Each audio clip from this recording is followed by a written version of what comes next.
Hello everyone, welcome to this channel LIS Mind Map. Today's topic is fair and care.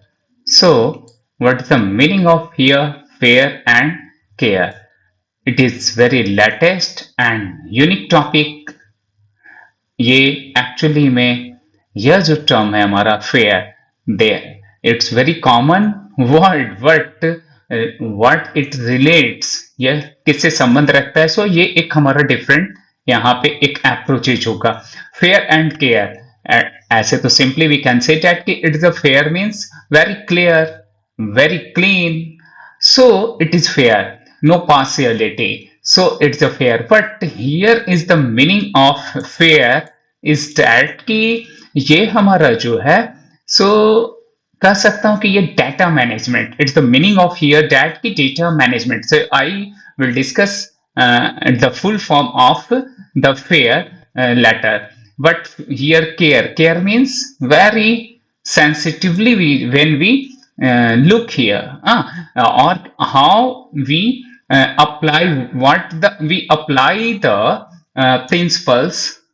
so it is relates to it so it is fair and care so now let's know that what is the fair and care principle so origin first of all हम ये समझेंगे और जानने की कोशिश करेंगे so that की what say its origin so origin of the fair is proposed by group of scientists led by the Mark D. Wilkinson published in 2016 यानी कि 2016 में जो है साइंटिस्ट जो है मार्क डी विल्किंसन के द्वारा यह टर्म ये आया FAIR और यह फेयर जो हमारा टर्म है इसे एक आर्टिकल में फर्स्ट टाइम पब्लिश किया गया था and what is the articles तो वो आर्टिकल्स का टाइटल क्या था what is the title of this articles तो guiding principles for scientific data management and है ना स्टीवर्डशिप तो इसमें जो है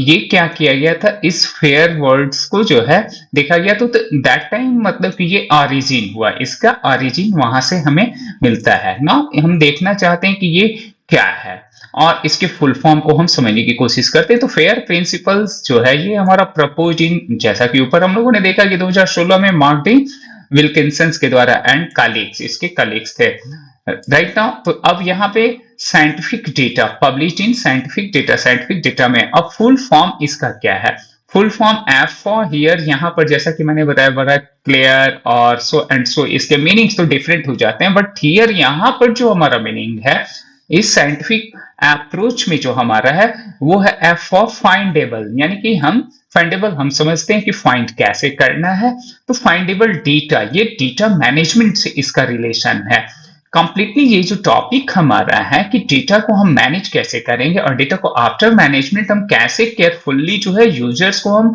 सर्विस प्रोवाइड करेंगे और वो एट द 24/7 का जो एक प्रिंसिपल है इस प्रिंसिपल्स पे कैसे सर्विसेज हम प्रोवाइड करेंगे at any time at anywhere at any cost तो this is the theme actually it's the real theme of that fair and care principles तो ये इसका जो है प्रिंसिपल्स का मूल उद्देश्य भी पर्पस भी है तो यहाँ पर अब फेयर जो जैसा कि एफ का मतलब यहाँ पर फाइंडेबल से है फाइंडेबल हम जो मतलब कि क्या फाइंड करेंगे और कैसे करेंगे हाँ है ना इस साइंटिफिक डेटा में सो it is the F means find तो किसी भी डेटा को कैसे फाइंड कर रहे हैं क्या कर रहे हैं कैसे करेंगे क्या अप्रोचेज होगा एंड विच टेक्निक्स मतलब which type of the techniques तो टेक्निक्स भी कौन सा होगा तो ये जो है फाइंडेबल एफ को यहाँ पे ये दर्शा रहा है और बताने की कोशिश कर रहा है ए का मतलब है एक्सेसिबल तो हम एक्सेस अब कैसे करेंगे जब तक हम देखिए किसी भी डेटा को हम क्या करते हैं कि डेटा बेस के रूप में हम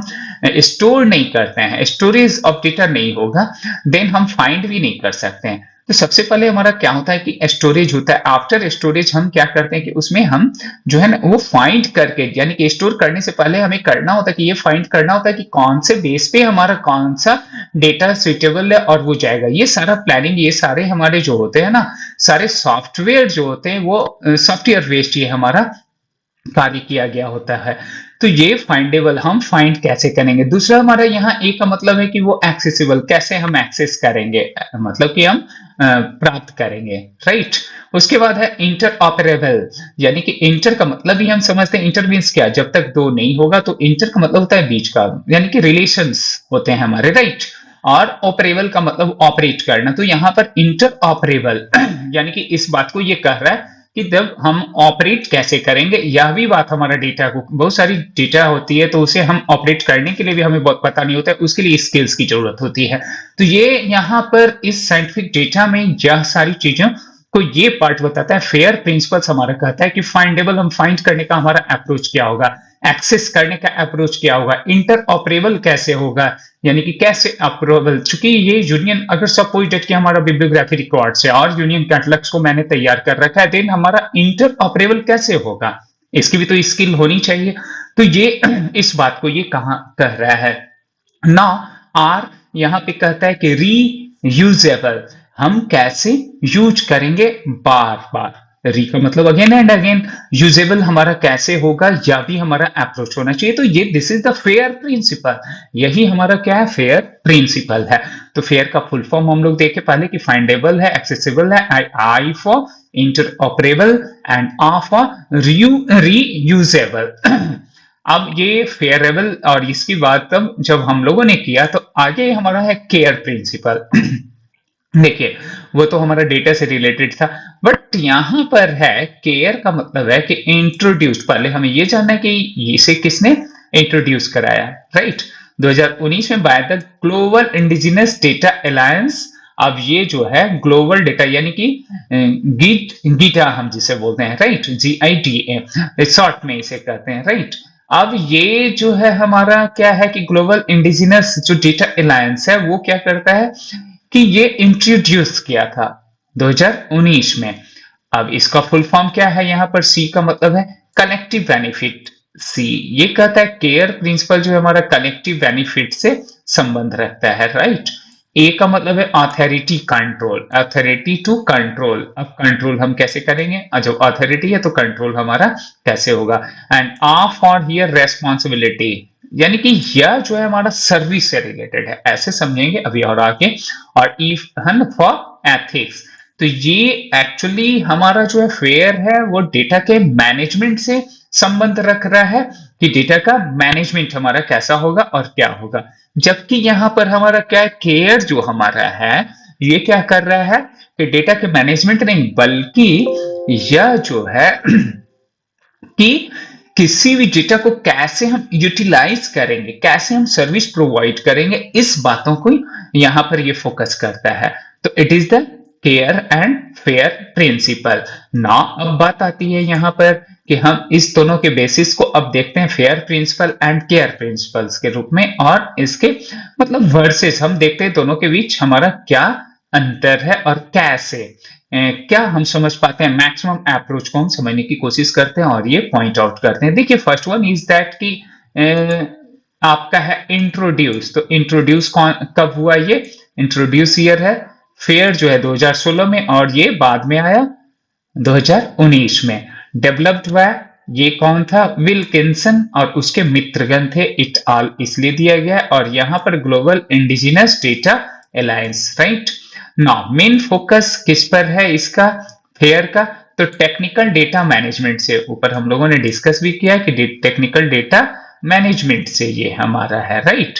जबकि अगर हम बात करें इसकी कि केयर प्रिंसिपल्स की, तो ये हमारा क्या, ethical and indigenous data right से, उसका राइट्स क्या है, कैसे यूज हो, राइट। यानी एथिकल अप्रोच को ये क्या किया है कि यहां पर ये रखा है। अब इसकी नेचर की बात करें तो यह हमारा क्या है, डेटा सेंट्रिक होगा, ये डेटा सेंट्रिक है, इस चीज को ये फोकस करता है। जबकि केयर प्रिंसिपल हमारा क्या, people community and centric principles. तो इस प्रिंसिपल्स पर ये हमारा जो है इसकी प्रकृति है और ये आधारित है। ओरिएंटेशन की बात करें तो ये ओपन साइंस है, राइट। जबकि यह हमारा इंडिजिनस डेटा सॉवरेनिटी है, राइट। तो ये हमारा इसका दोनों का अंतर है ना। अब इम्फेसिस करें यानी कि उस पर हम बात करें, जोड़ देने की बात करें, तो ये हमारा किस पर है, मशीन एक्शनेबल डेटा है, और यह हमारा क्या, ह्यूमन राइट्स एंड गवर्नेंस से है, यानी इस एक्टिविटीज से, एथिक्स से है, और एथिक्स के साथ साथ हमारा क्या करता है कि ये ह्यूमन राइट्स एंड गवर्नेंस की बात करता है। एप्लीकेशन की बात करें तो ये हमारा रिसर्च, जबकि यह इंडिजिनस यानी कम्युनिटी डेटा से हमारा ये संबंध इसका रहता है। इस चीज को बहुत ही बारीकी से और अच्छे ढंग से हम लोग देख सकते हैं यहाँ फेयर वर्सेस केयर प्रिंसिपल्स में। तो ये हमारा फेयर क्या कहता है, फंडेबल, एक्सेसिबल, इंटरपरेबिलिटी, है ना, और यहाँ रीयूजेबल यानी फोकस ऑन टेक्नोलॉजी। हम लोग क्या करते हैं इसमें फेयर में, फोकस किस चीज पर, टेक्नोलॉजी की बात करता है, टेक्नोलॉजी पर। बट केयर प्रिंसिपल हमारा क्या करता है, रेस्पेक्ट द पीपल्स, यानी कि ये केयर की बात करता है, कलेक्टिव बेनिफिट की बात करता है, अथॉरिटी टू कंट्रोल की बात करता है, इथिक्स की बात करता है, यानी फोकस ऑन कम्युनिटी की बात करता है। और ये फोकस टेक्नोलॉजी पर बात करेगा, ये फोकस किस पर, कम्युनिटी पे बात करेगा। तो ये दोनों हमारा क्या है कि एक बड़ा इंपॉर्टेंट है। इस चीज को बहुत बारीकी से अगर हम ये देखें या फिर लाइट भी लें तो देखें यहाँ पे ये बड़ा अच्छा से डेटा फोकस हमारा ये होता है फेयर, और ये हमारा क्या होता है, पीपुल फोकस करता है, यानी कि सर्विसेज पे हम कितना जो है एक गुड अप्रोच हमारा होता है, यानी रैपोर्ट एस्टेब्लिशमेंट भी हमारा इथिक्स के साथ साथ, तो ये हमारा केयर प्रिंसिपल्स को ये अप्लाई करता है। और ये दोनों जब हमारा क्या होता है किसी ऑर्गेनाइजेशन या इंस्टीट्यूशंस के लिए होता है, तो ये बड़ा ही क्या होता है कि एक ग्लोबली एक अपनी आइडेंटिटी और रिकॉग्निशन होता है उस इंस्टीट्यूशंस का। तो यानी एक यह हमारा क्या कि मैनेजमेंट का एक ऐसा पार्ट है और प्रिंसिपल्स है जो हमारे इंस्टीट्यूशंस के लिए बड़ा ही इंपॉर्टेंट है। और ये डेटा वेस्ट भी हमारा है, यानी कि इसको प्रेजेंट ईरा में हम लोग देख रहे हैं, तो दिस इज द ईरा इस चीज को फॉलो करने की है, और इसको हम इस मतलब कि फेयर एंड केयर को फॉलो करके बेहतर अपने इंस्टीट्यूशंस के लिए कर सकते हैं, यानी कि डेटा सर्विसेज से लेकर उसको डेटा को हम कैसे संभालेंगे इसकी भी बारीकियां हैं। जब प्रैक्टिकल अप्रोच हमारा होता है तो वो क्लियर हो जाता है। Now importance in library and information science में, अब किसी इंस्टीट्यूशंस की बात करें तो हमारा एक लाइब्रेरी एंड इंफॉर्मेशन साइंस भी बेस्ट इंस्टीट्यूशन है, और गुड एग्जांपल ये हो सकता है। ये कहता है कि सपोर्ट्स क्या करता है, ओपन एक्सेस मूवमेंट को। चूंकि आपने क्या किया, डेटा की बात किया है, तो डेटा बात किया है, इसका मतलब एआई का आपने यूज किया है, ये ओपन प्लेटफॉर्म की बात किया है, और ये सपोर्ट करता है ओपन एक्सेस मूवमेंट को। Enhance research visibility and citations, तो ये विजिबिलिटी एंड साइटेशंस को चूंकि केयर की भी बात करता है, और ये हमारा क्या करता है, फेयर की भी बात करता है। उसके बाद promotes data repository and digital libraries. अगर हम इस तरह की काम करेंगे, ऑटोमेटिक डेटा की बात करेंगे, तो हमारा स्टोरेज कैसे होगा, रिपोजिटरीज होगा ही नहीं, देन हम क्या करेंगे, उसे हम स्टोर कर ही नहीं सकते हैं, और जब नहीं कर पाएंगे तो सर्विस हम कैसे प्रोवाइड करेंगे, वो यूजलेस हो जाएगा। तो रिपोजिटरीज हमारे लिए मैंडेटरी है, और डिजिटल लाइब्रेरीज, राइट। उसके बाद जो हमारा आउटलाइन है कि important for research data management, तो ये आरडीएम के लिए यानी कि रिसर्च डेटा मैनेजमेंट के लिए बहुत ही महत्वपूर्ण है, ये कहा जाता है, राइट। तो ये तो हमारा हो गया कि इसके कुछ इंपॉर्टेंट जो हम लोगों ने बात किया। बात अब ये आती है कि इसकी जो है कि कुछ इससे रिलेटेड जो प्रश्न कॉम्पिटिटिव पॉइंट ऑफ व्यू से, चूंकि लेटेस्ट टॉपिक जब हमारे होते हैं तो उस पर प्रश्न भी इस तरह से पूछे जाते हैं, और कुछ यूनिक क्वेश्चंस भी हमारे होते हैं जो इन्हीं सब टॉपिक से रिलेटेड आपके होंगे। और ये क्या होता है कि यही हमें जो है किसी जगह पे पोजीशंस को देने में ये मदद करता है, यानी सक्सेस में। तो लेट्स सी कि अब हम लोग देखते हैं फर्स्ट क्वेश्चन हमारा यहाँ पे कहता है कि फेयर प्रिंसिपल्स एम्फेसाइज किस चीज पे ये करता है, तो ये मशीन रीडेबिलिटी, क्योंकि यह मशीन और डेटा की बात करता है। तो सुटेड कि ये हमारा कौन सा हो जाएगा, अगर कॉपीराइट, एथिक्स, इन सभी की बात करेंगे तो ऑटोमेटिक हमारा क्या हो जाएगा, केयर की बात हो जाएगा। तो यहाँ पर B is the right answer. Now CARE principles were introduced by which organization, CARE principle जो है किस ऑर्गेनाइजेशन के द्वारा ये इंट्रोड्यूस किया गया था। तो केयर जो है ये हमारा ग्लोबल इंडिजिनस डेटा के द्वारा किया गया था। लेकिन अगर हम बात करेंगे फेयर, तो उसमें हमारा क्या हो जाता था कि वो जो है ग्लोबल इंडिजिनस नहीं, बल्कि आप देखेंगे है ना, आपने शुरू में ही देखा था कि इसके जो थे मार्क डी है ना, विल्किंसन थे। तो इसलिए ये था फेयर का। बट यहाँ पर प्रश्न जो पूछे गए हैं वो किसके हैं, किससे रिलेटेड है, केयर से रिलेटेड है। सो दैट कि यहाँ पर क्या हो जाएगा, ग्लोबल इंडिजिनस डेटा अलायंस हो जाएंगे। नाउ नेक्स्ट जो हमारा है क्वेश्चन की, वो कहता है कि द प्रिंसिपल्स फेयर, यानी फेयर प्रिंसिपल्स प्राइमरली इम्फेसाइज्ड। तो ये किस पर इम्फेसाइज करता है, फेयर प्रिंसिपल। तो फेयर प्रिंसिपल किस पर करता है, ये मशीन है ना, एक्शनेबल मेटाडेटा इंटरप्रेबिलिटी, राइट। क्योंकि यह जो हमारा होता है वो मशीन और डेटा की बात करता है, और केयर हमारी बात करता है किस चीज की, पीपल की बात करता है ना। तो ये राइट की बात करेगा यानी केयर। तो यहां पर क्या हो गया, इसका B is the right answer. जबकि the care principle were developed complement fair by focusing on, किस चीज पर करेगा, तो ये तो हम लोगों ने अभी ऊपर डिस्कस किया, indigenous data sovereignty and rights पे ये करेगा। नेक्स्ट हमारा जो है वो है कि the FAIR guiding principles were first published 2016 in the journal. कौन से जर्नल में ये पब्लिश हुआ, वो क्या था हमारा, तो वो साइंटिफिक डेटा था, राइट। वो जो हुआ था प्रिंसिपल फर्स्ट पब्लिश हुआ था, तो जो भी जर्नल, तो वो क्या था हमारा, साइंटिफिक डेटा से रिलेटेड करना। Authority to control under CARE primarily refers to, तो ये हमारा क्या करता है, community right over their own data. तो सोचिए कि ये हमारा होता है। नाउ नेक्स्ट क्वेश्चन है, interoperability in FAIR requires the use of, किस चीज को, तो ये हमारा क्या है, स्टैंडर्डाइज्ड वोकैबुलरीज एंड ऑन्टोलॉजी की बात करता है ये। इंटर ऑपरेबिलिटी कैसे ऑपरेट करेंगे, तो वोकैबुलरी कंट्रोल भी हमारा होना चाहिए, थेजारस होना चाहिए, ऑन्टोलॉजीज होना चाहिए, ये सारे के सारे हमारे इसमें फेयर रिक्वायर्स में है, right. Now which statement best reflects the relationship between the FAIR and CARE, कौन सा है, क्या केयर रिप्लेस ये, no, FAIR and CARE are contradictory, no, क्या है, FAIR addresses data usability, yes, data FAIR तो हमारा डेटा को करता है and CARE addresses ethical responsibility, so it is the right. तो ये हमारा क्या है कि C is the right answer. ये हमारे दोनों के दोनों सी में क्या है कि वो सही जवाब है।